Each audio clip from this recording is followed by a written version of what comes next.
reconnaissons. Merci, ô Seigneur Saint de Saint. Merci, car tu as donné Jésus-Christ, ton Fils. Maintenant que le faible dise, je suis fort, que le pauvre dise, je suis riche. Dieu a fait de grandes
ta grâce, ta paix, Seigneur, ta bonté dans nos vies. Nous t'aimons, Seigneur, nous te sommes infiniment reconnaissants, Yahweh. Reçois l'honneur, la louange, Seigneur.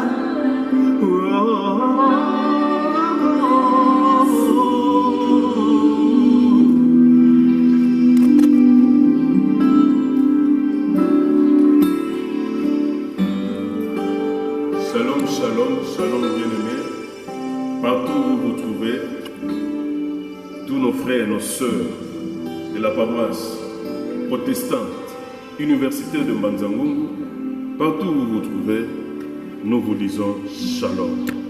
Comme nous venons de chanter, il a fait de merveilles, de grandes choses. C'est ce qui a fait que nous puissions encore nous retrouver ces dimanches merveilleux que le Seigneur a fait pour sa gloire. Bien-aimés, nous vous aimons, nous vous apprécions. Nous voici encore ce matin pour écouter la parole de Dieu, lui qui a permis que nous puissions encore nous retrouver encore ce matin. Sans plus tarder, là où vous êtes, Seigneur, là où vous vous trouvez, nous vous demandons de vous préparer pour écouter la bonne nouvelle que le Seigneur a préparée pour nous ce dimanche. Le Seigneur a préparé une bonne nourriture spirituelle pour nous qui va être prêché au travers de son serviteur qu'il a choisi, à la personne du révérend Dr Joël Vunambongi. C'est au travers de lui que le Seigneur a voulu vous communiquer sa pensée, sa volonté en ces jours de ce dimanche. Soyez le bienvenu. Nous allons prier. Seigneur, éternel Dieu, nous voulons encore ce matin te dire merci, te rendre grâce pour cette opportunité, Seigneur, que tu as permis, nous puissions encore t'écouter. Nous voici. Nous sommes là pour toi, ô Dieu. Et merci pour l'instrument que tu t'es choisi ce matin. Parle-nous, Seigneur. C'est dans le nom de ton Fils, Seigneur Jésus, que nous t'avons ainsi prié. Amen. Sans plus tarder, nous allons inviter le prédicateur de ce matin, notre pasteur, le révérend Dr Joël Vunambongi. Merci.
Shalom, bien-aimés frères et sœurs dans le Seigneur. Merci de nous rejoindre encore aujourd'hui.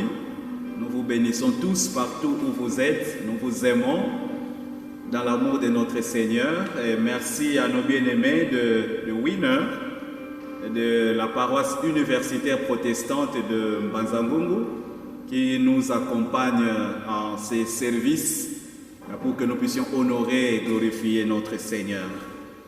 Nous voulons nous exhorter ce matin autour de cette parabole de Jésus, notre Maître. Et c'est là que nous allons tirer quelques leçons qui vont certainement nous édifier.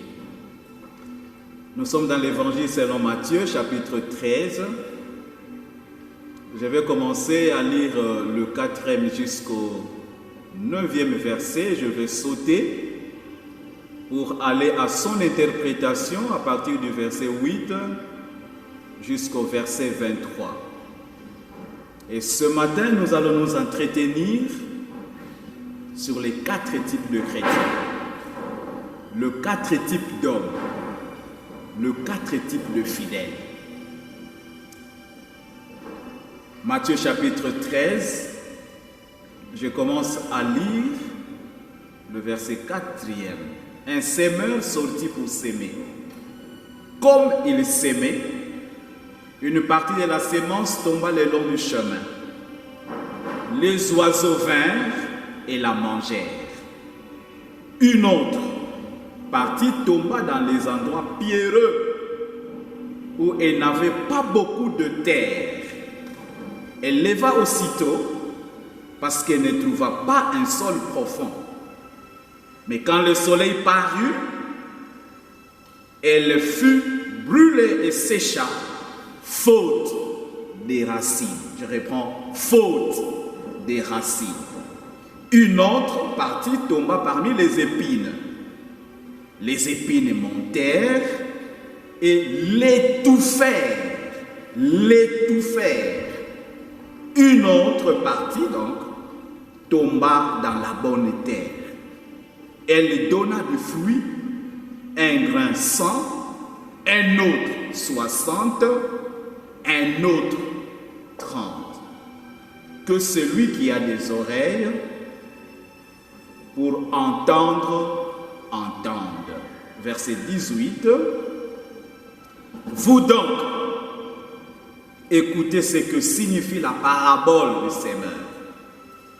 Lorsqu'un homme écoute la parole du royaume et ne la comprend pas,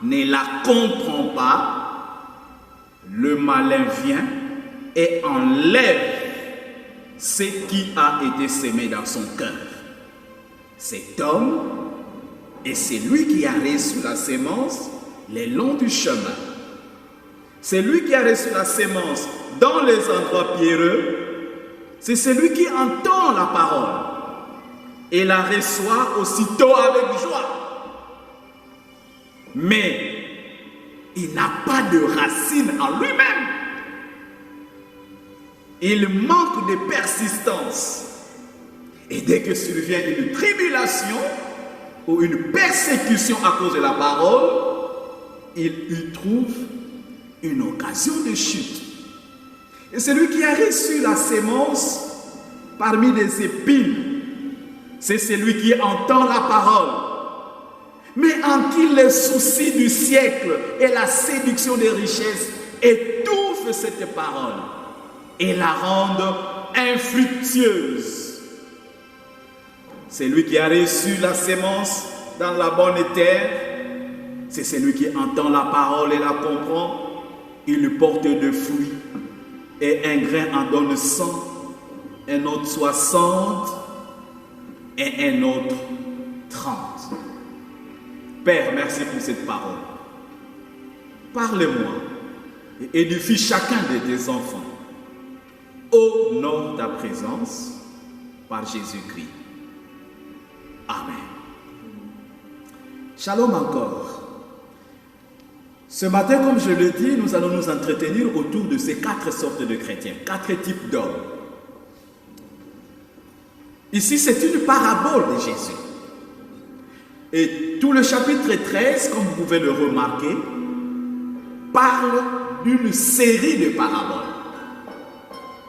Une série de paraboles que Christ annonce à ses enfants pour enseigner sur le royaume de Dieu. Mais le verset que nous venons de lire parle de 4 manières dont les hommes reçoivent la parole de Dieu. Et c'est de là que nous allons tirer les 4 types de croyants ou les 4 types d'hommes que nous pouvons trouver ici sur terre.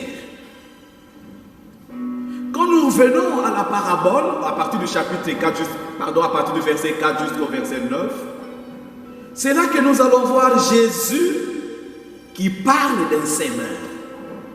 C'est un semeur qui est anonyme. Il dit, un semeur est parti pour s'aimer. Il prend la sémence, il jette. Une partie de sémence est tombée le long de la route. Et les oiseaux qui passent par là, qui voient, vont ravager toute la sémence. Mangent la sémence. La deuxième partie est tombée dans un endroit où il y avait beaucoup de pierres. Comme vous pouvez vous imaginer, assez de pierres, moins de sable, moins de terre. La sémence a quand même tenté à pousser, mais comme il n'y avait pas assez de la terre, la sémence n'avait pas de racines. Le soleil est venu et l'a séché. Une autre partie est quand même tombée là où il y avait de la terre. Mais c'était un endroit des épines, épineux. Les épines sont montées et ont étouffé la sémence. La sémence ne pouvait pas aller loin. Malgré la racine, mais étouffée par des épines, et la sémence finalement est foutue. La quatrième sémence est enfin tombée à un endroit bon, une terre fertile. Elle a poussé et elle est venue. Elle a produit des fruits. Là, c'est l'histoire que Jésus nous donne au travers de cette parabole. Mais après, les disciples vont se demander, mais qu'est-ce que tu as dit? Nous n'avons pas compris du tout. Nous voulons savoir ce que signifie cette parabole. Et c'est comme ça qu'au chapitre 13, verset 18 à 23, Jésus donne lui-même l'explication de cette parabole. C'est clair. Nous allons revenir là-dessus. Et par cette parabole, nous allons parler des 4 types d'hommes. Les 4 types d'hommes que nous pouvons trouver dans l'Église ou même en dehors de l'Église. Versets 18 et 19. La Bible dit, vous donc écoutez ce que signifie cette parabole du semeur. Lorsqu'un homme écoute la parole du royaume et ne la comprend pas, le malin vient, il enlève ce qui a été semé dans son cœur.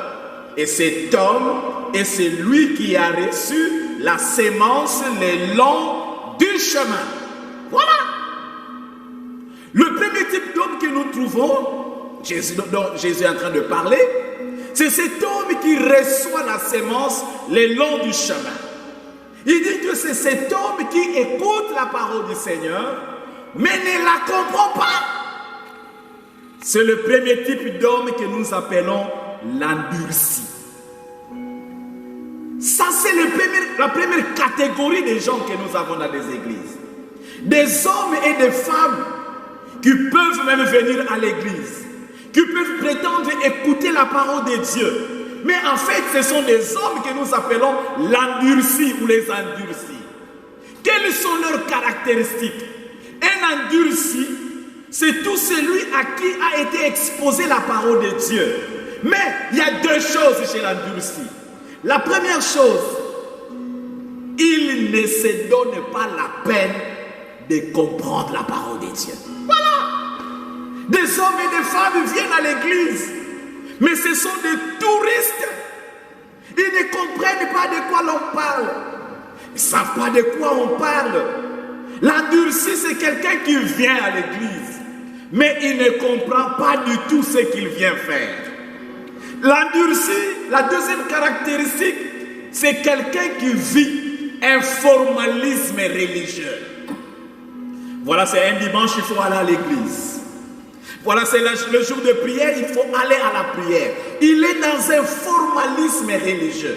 Il ne va pas parce qu'il comprend ce qu'il fait, mais il va parce que c'est une règle de la société. Comme c'est un dimanche, on ne peut pas aller au travail du tout. Donc je vais à l'église. Le formaliste religieux, ce sont des endurcis qui vont à l'église parce que c'est une loi, parce que c'est un programme. Des hommes et des femmes qui ne savent pas du tout, qui ne comprennent pas du tout la profondeur de la parole de Dieu.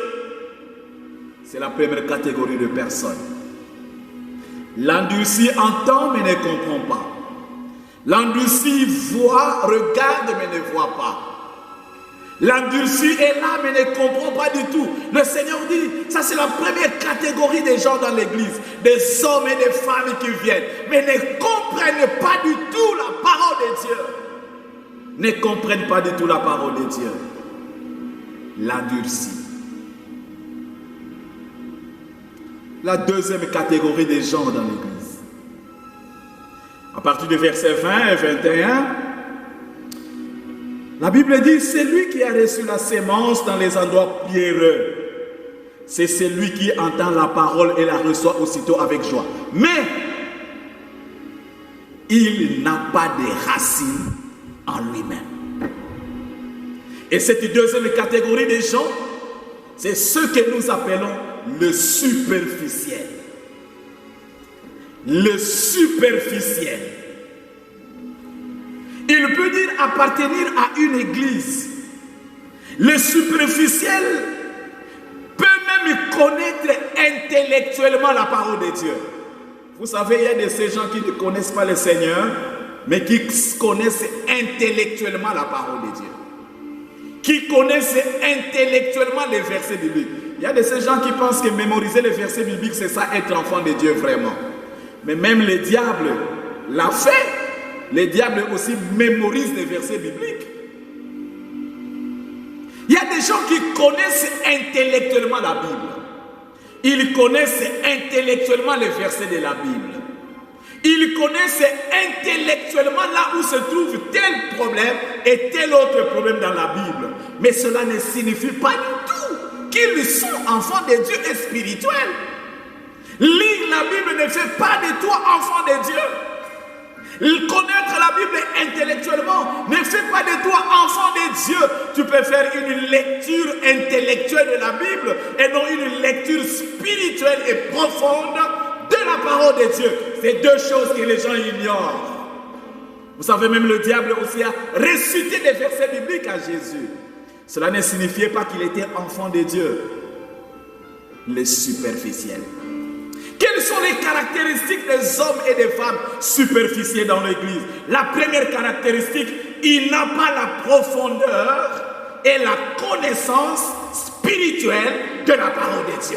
Ce sont des hommes et des femmes qui connaissent intellectuellement la parole de Dieu. Ce sont des hommes et des femmes qui savent intellectuellement la parole de Dieu. Mais ce sont des hommes et des femmes qui n'ont pas la connaissance spirituelle et profonde de la parole de Dieu.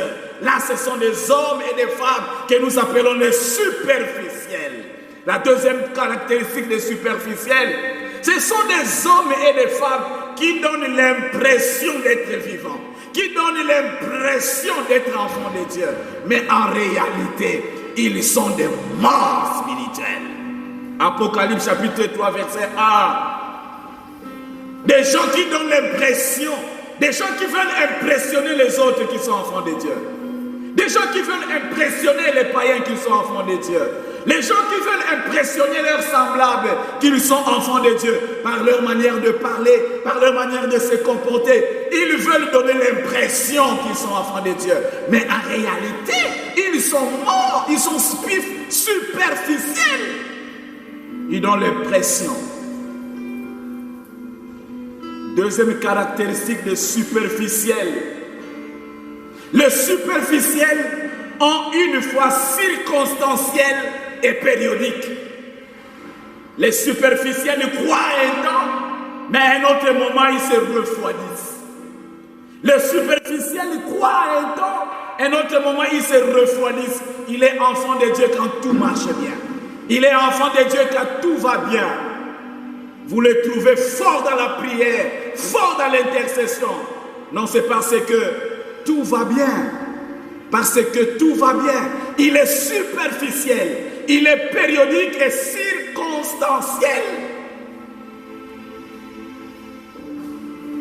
C'est des chrétiens qui deviennent zélés quand il a eu une promotion. C'est des chrétiens qui deviennent zélés quand ses affaires réussissent.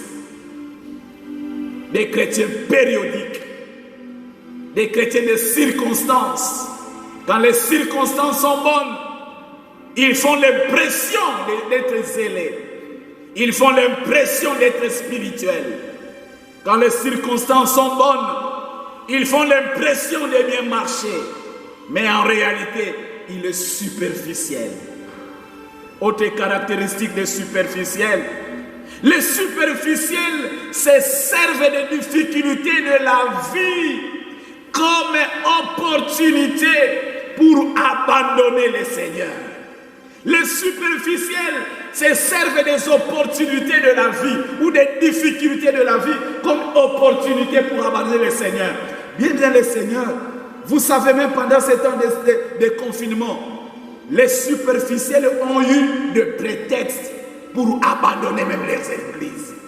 Les superficiels se disent, ah non, on a dit de ne plus prier ces derniers temps, restons à la maison. Les superficiels. Les superficiels, ils ont trouvé que le temps de confinement, c'est le temps du repos spirituel.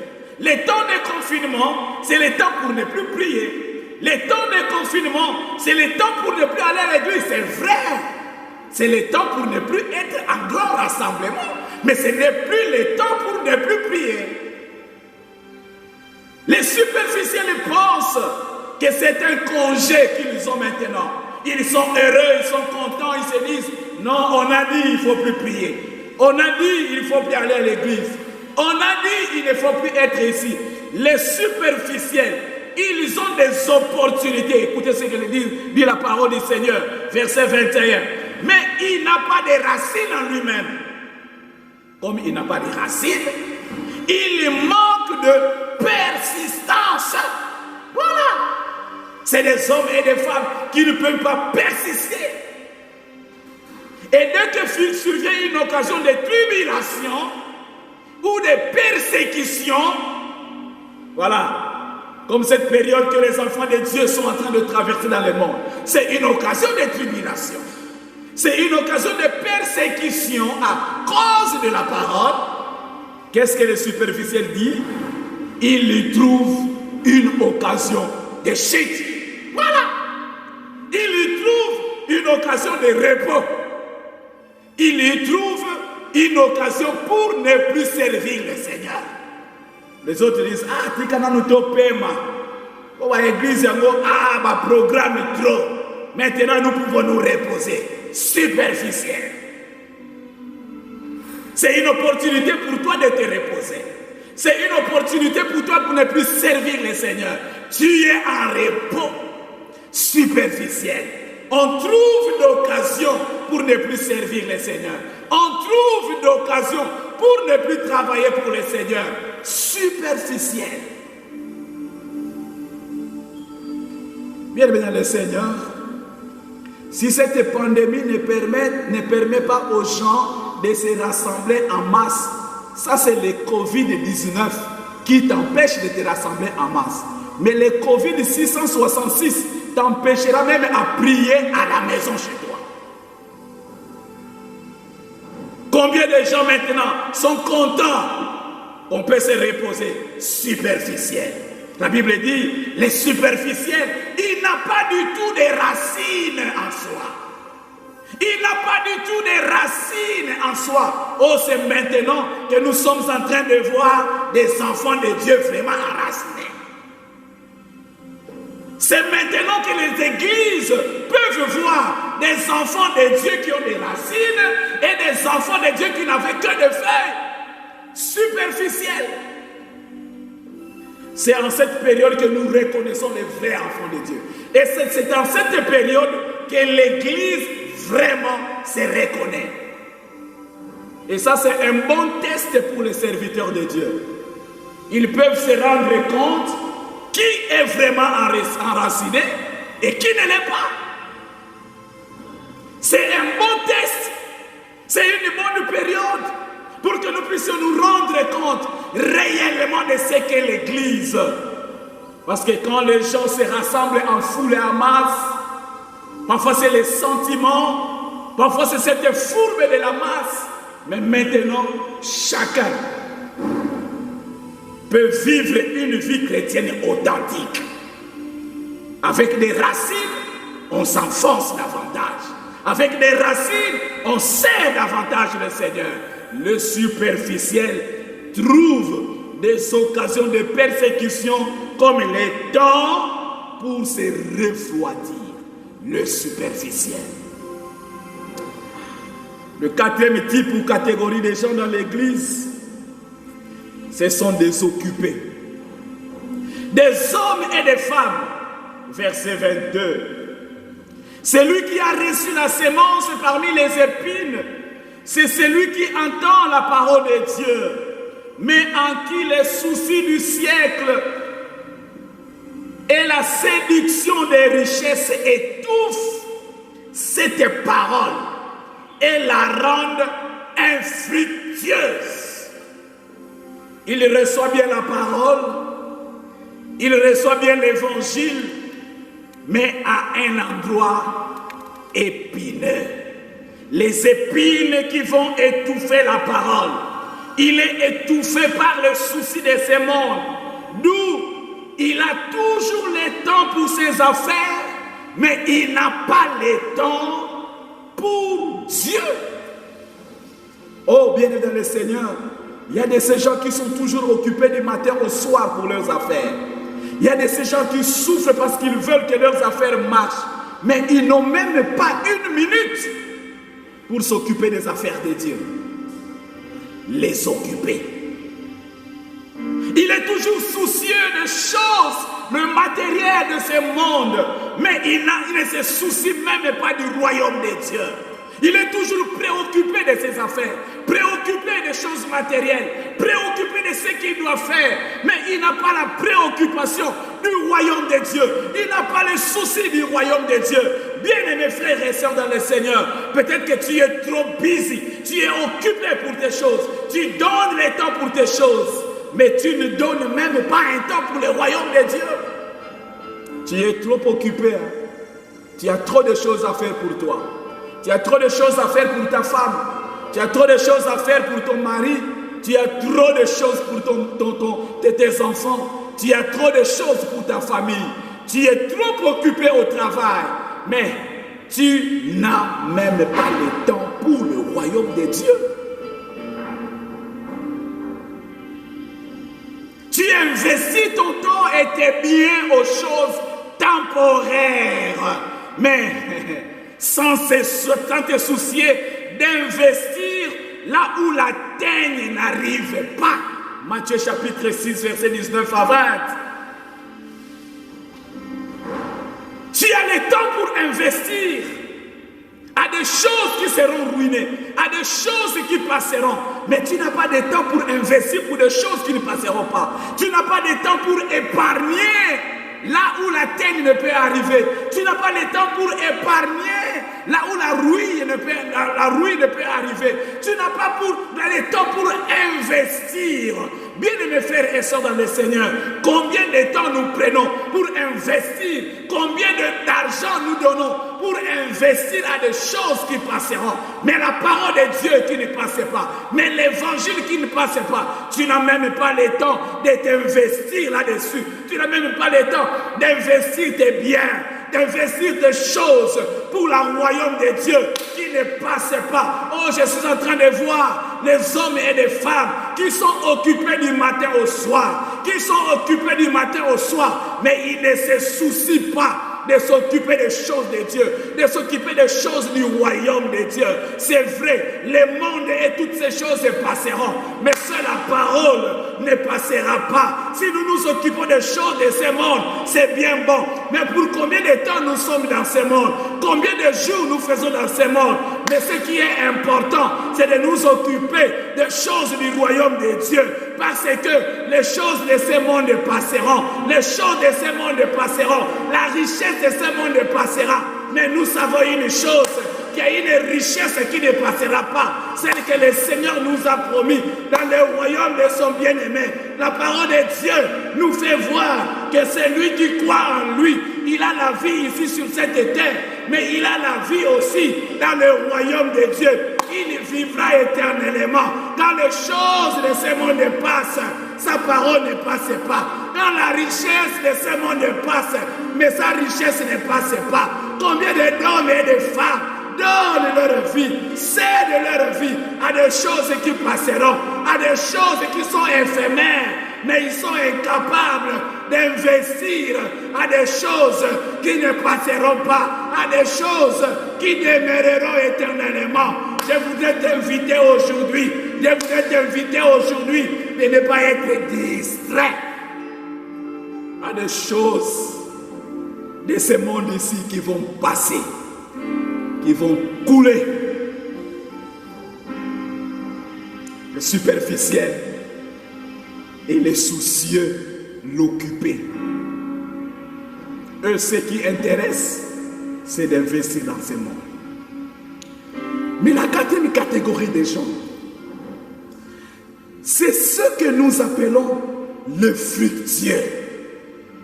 Les fructueux, c'est eux qui sont au verset 23. Dans la bonne terre, c'est celui qui entend la parole et la comprend.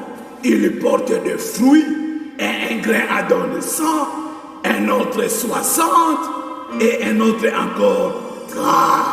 Voilà! Le fructueux, lui, il est attaché à la parole de Dieu. Le fructueux, lui, produit les fruits dignes de la repentance. Le fructueux, lui, c'est l'homme qui vit sa foi par des actes. Il vit sa foi par des actes. Il témoigne sa foi par des actes concrets. Et le fructueux, lui, il est comme le sarment qui est connecté au sceptre. Il est comme un arbre planté près d'un courant d'eau et qui porte ses fruits en ses saisons. C'est quelqu'un qui est toujours fructueux. C'est quelqu'un qui est toujours important dans l'église. Même pendant le confinement, il porte toujours ses fruits. Même quand on dit les gens ne plus aller à l'église, mais lui porte toujours des fruits dignes de la repentance. Même quand l'on dit les gens ne doivent plus se rassembler dans de nombreux groupes, des groupes de plusieurs personnes, mais lui trouve toujours d'occasion pour servir son Seigneur. C'est des gens, des hommes et des femmes qui cherchent toujours des moyens pour témoigner Christ aux autres, pour parler de Christ aux autres, pour servir le Seigneur. Le fructueux. Bien-aimé dans le Seigneur, tu es quelle catégorie? Tu es quelle catégorie? Quelle catégorie d'enfants de Dieu? Quelle catégorie de chrétiens? Et les tableaux que nous venons d'indiquer, chacun de nous peut se poser la question de savoir quel type d'homme ou quel type de chrétien suis-je? Suis-je un endurci? Celui qui ne comprend même pas la parole de Dieu? Suis-je superficiel? Quelqu'un qui commence bien mais qui n'avance pas? Un chrétien de circonstances et de périodes? Suis-je occupé? Quelqu'un qui est toujours là, qui a toujours à faire, mais qui n'a pas du tout du temps pour le Seigneur. Quelqu'un qui donne toujours l'impression d'avoir trop à faire dans le monde et il n'a pas le temps pour les choses de Dieu. Ou encore, tu es fructueux. C'est lui qui produit les fruits dignes de la repentance, qui pose toujours des actes concrets de sa foi. Bien-aimé dans le Seigneur, nous voulons prier avec vous. Mais je voudrais que tu saches une chose. Quand le Seigneur reviendra, il ne prendra pas des endurcis. Il ne prendra pas le superficiel. Il ne prendra pas les occupés. Il viendra pour enlever avec lui le fructueux. c'est à eux qu'il dira, bon et fidèle serviteur, tu as été fidèle pour peu de choses, je t'ai conféré beaucoup, entre dans la joie de ton maître. Es-tu parmi ces gens à qui le Seigneur dira, entre dans la joie de ton maître? Es-tu parmi ces gens à qui le Seigneur dira, bon et fidèle serviteur? Es-tu parmi les gens à qui le Seigneur dira, tu as été fidèle en peu de choses, je t'ai conféré beaucoup plus? Ceux à qui le Seigneur dira cela, ce sont les hommes et les femmes fructueux qui n'ont pas trouvé d'opportunité pour s'affaiblir, qui n'ont pas trouvé des arguments pour ne plus servir le Seigneur, qui n'ont plus trouvé des arguments pour ne plus aller servir le Seigneur, mais des hommes et des femmes attachés à Dieu et attachés à sa parole. Bien-aimés dans le Seigneur, nous voulons prier le Seigneur, mais tu peux te mettre là où tu peux te mettre. Et tu endurcis, superficiel, occupé ou fructueux. Prions le Seigneur.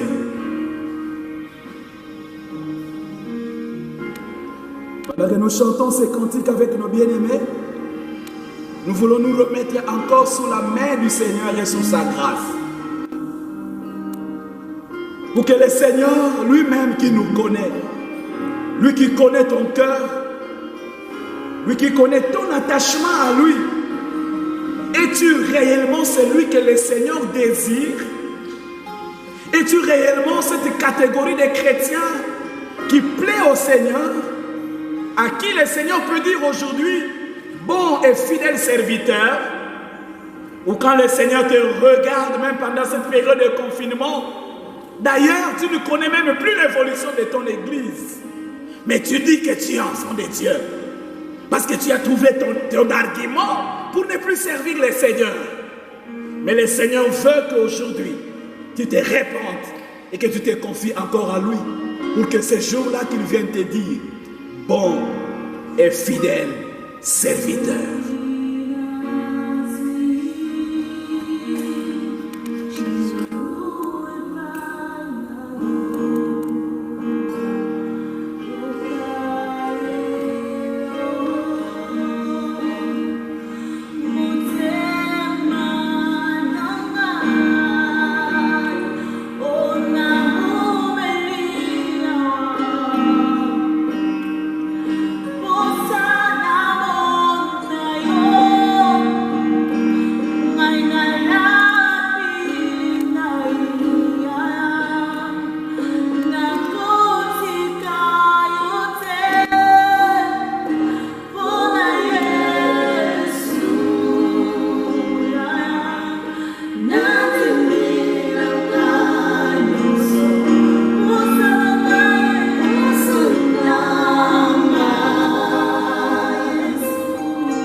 La parole de Dieu, la Bible dit, c'est lui qui avait reçu la sémence une bonne terre, c'est celui qui entend et comprend la parole de Dieu. Dieu a besoin de fructueux. Nous ne pouvons pas comprendre la parole de Dieu sans le Saint-Esprit de Dieu. J'aimerais, mon bien-aimé, t'inviter à inviter Christ dans ta vie. Car sans le Saint-Esprit de Dieu, c'est ça la clé du problème. C'est question de comprendre les écrits. C'est ça, cette sémence, lorsque vous la comprenez, cela va produire des fruits dans votre vie. Apocalypse 3:20, la Bible dit, Jésus dit, je me tiens à la porte, je frappe. Si quelqu'un entend ma voix, il ouvre la porte, j'entrerai chez lui. Je souperai avec lui et lui avec moi. La porte que Jésus frappe, c'est ton cœur. Au travers de la parole que tu viens de recevoir tout de suite là, Jésus est en train de frapper. Mais c'est à toi d'ouvrir la porte qui est ton cœur et d'inviter Christ dans ta vie. J'aimerais que nous puissions prier ensemble. Je veux tout simplement t'aider pour inviter Christ dans votre vie. Et lorsque Christ sera là, le Saint-Esprit, tu seras scellé de l'Esprit de Dieu. Et c'est comme ça que tu comprendras les écrits. Tu vas prier avec moi. Tu dis après moi, Seigneur Jésus, merci pour avoir écouté ta parole. J'ouvre mon cœur. Je t'invite comme mon Seigneur et Sauveur. Jésus, entre dans mon cœur. Merci pour le pardon de mes péchés. Merci de faire de moi ton enfant. Et prends la direction de ma vie. Prends la direction de ma vie. Prends la direction de ma vie. Amen. Frères et sœurs, nous voulons clôturer, nous allons dire merci à Dieu pour ce qu'il vient de nous donner ce dimanche. Que le Seigneur, ensemble, nous allons prier. Nous allons prier pour que le Seigneur, cette parole puisse être scellée dans nos cœurs, afin que lorsque Christ viendra, que nous puissions partir ensemble avec lui.